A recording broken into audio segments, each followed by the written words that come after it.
Welcome दोस्तों। इस video में बात करेंगे सोशल मीडिया की वायरल खबरें जुड़ी हुई हैं द कश्मीर फाइल से, रवीश कुमार से, गोदी मीडिया से। काफ़ी सारी अपडेट्स मैं एक एक करके आपके साथ वो सारी अपडेट शेयर करने वाला हूं।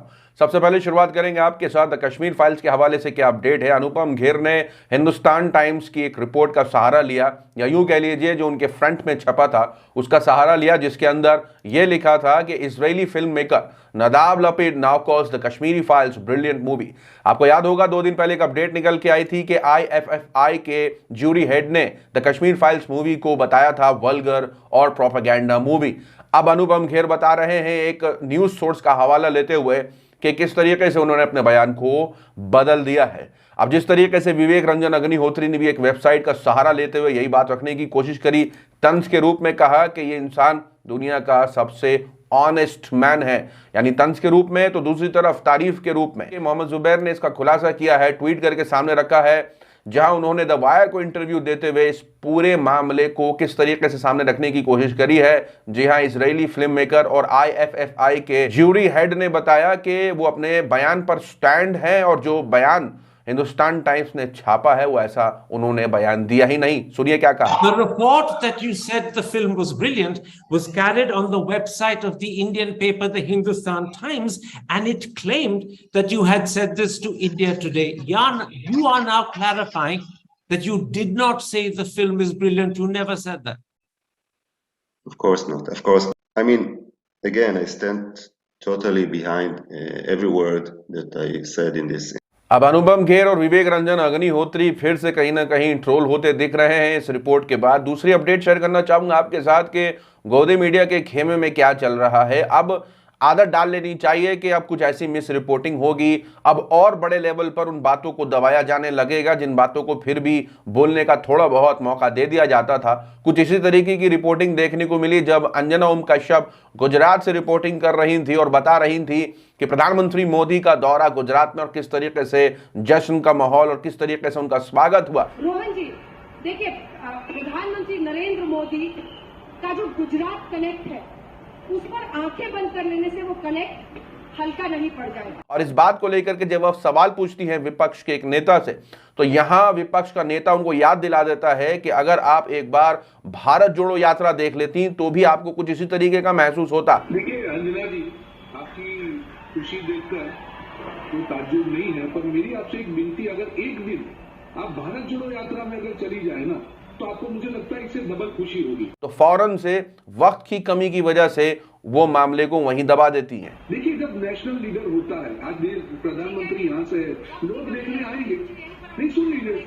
सोशल मीडिया पर इसके साथ साथ रवीश कुमार, जिस तरीके से कल अपडेट निकल के आई, रवीश कुमार ने रिजाइन कर दिया, तो ये अपने आप में एक बड़ी खबर थी और कहीं ना कहीं सब तैयार बैठे थे, सबको पता था। लेकिन पत्रकारिता, अगर कोई ऐसा पत्रकार रिजाइन करता है किसी चैनल से, तो एक सहयोगी, एक साथी पत्रकार, यूं कह लीजिए, एक कहीं ना कहीं ये कौम होती है पत्रकारिता।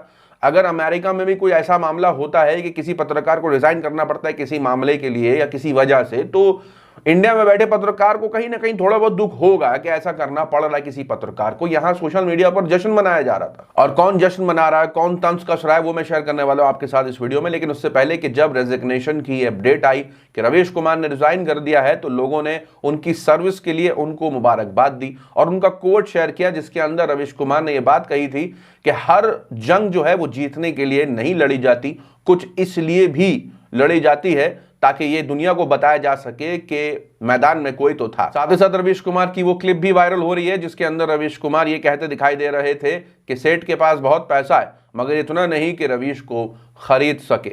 यूजर्स की तरफ से ये कहा जा रहा है कि रवीश कुमार जर्नलिज्म के पुष्पा है और उन्होंने साबित कर दिया है कि वो झुकेंगे नहीं। ध्रुव राठी ने रिएक्शन दिया कहते हुए कि end of an era, government अब किसी को भी, यानी नए न्यूज चैनल्स को नहीं लाइसेंस देने वाली है फ्यूचर में, और इसका मतलब सीधा होता है कि अब पत्रकारिता जिस लेवल की हुआ करती थी कई ज़माने पहले, अब वो देखने को नहीं मिलेगी। तो समझ लीजिए कि अब जर्नलिज्म इंडिया में ख़त्म हो चुका है। अब इस अपडेट पर अमन चोपड़ा और पत्रकार सुशांत सिन्हा जिस तरीके से खुशी मना रहे थे, लोगों ने, यानी पत्रकारों ने जम करके उनको भी ट्रोल किया। रवीश कुमार के इस्तीफा वाली अपडेट पर बिना किसी को टैग किए अमन चोपड़ा लिखते हैं कि अब यूट्यूब पर स्क्रीन काली होगी, और सुशांत सिन्हा लिखते हैं कि पूरी ऊर्जा नरेंद्र मोदी का कार्यालय खत्म करने में लगने वाले मसीहा कुमार का खुद का करियर खत्म हो गया, सुना है इस्तीफा ले लिया गया है। तो कहीं ना कहीं तंज के रूप में ये सारी बातें कही जाने लगी और यहां पर लोगों ने जम करके अमन चोपड़ा को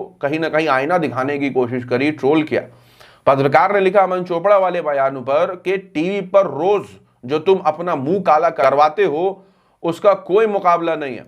और सुशांत सिन्हा के बयान पर लिखा श्याम मीरा सिंह ने कि हर फिल्म में ऐसा लगता है कि अमरीश पुरी जीतेगा, पूरी फिल्म में उसके चमचे आतंक मचाते नजर आते हैं, लेकिन लास्ट में जीत हीरो की होती है। मिस्टर सुशांत सिन्हा, इतिहास तुम्हें फेंके हुए चमचे की तरह भुला देगा और रवीश को अपने हीरो की तरह याद रखेगा। एक और पत्रकार कौशिक राज लिखते हैं कि इतिहास रवीश कुमार को आग बुझाने वालों में याद रखेगा और तुम्हें आग लगाने वालों में। पत्रकार अजीत अंजुम भी लिखते हैं, लेकिन सुशांत सिन्हा के ट्वीट पर नहीं, अलग से लिखते हैं, क्योंकि टैग करना मुंह लगने जैसा होता है तो वो कहीं ना कहीं रीट्वीट नहीं करके अलग से रिप्लाई करते हैं। कहते हैं कि रवीश के इस्तीफे पर जश्न मनाने वालों में एक बात कॉमन है, सब के सब मोदी की सत्ता के पादुका पूजक हैं, यानी कहीं ना कहीं बीजेपी समर्थक है, बीजेपी की भक्ति में लीन है, यूं कह लीजिए।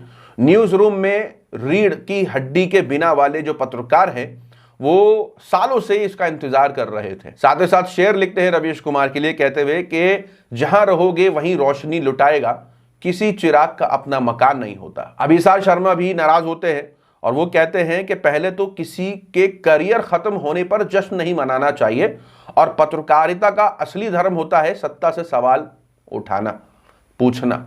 और यहां कुछ और ही होता दिखता है, लोगों की जबानें बंद कर दी जा रही हैं, वक्त की कमी की वजह से वो लोगों के बयान नहीं ले रहे हैं। कुछ इसी तरीके की रिपोर्टिंग हो सकता है आने वाले वक्त में और ज्यादा देखने को मिले। लेकिन वहीं रवीश कुमार ने सबसे मांग करी कि अब उनका नया ठिकाना यूट्यूब है तो उसको सब्सक्राइब करिए।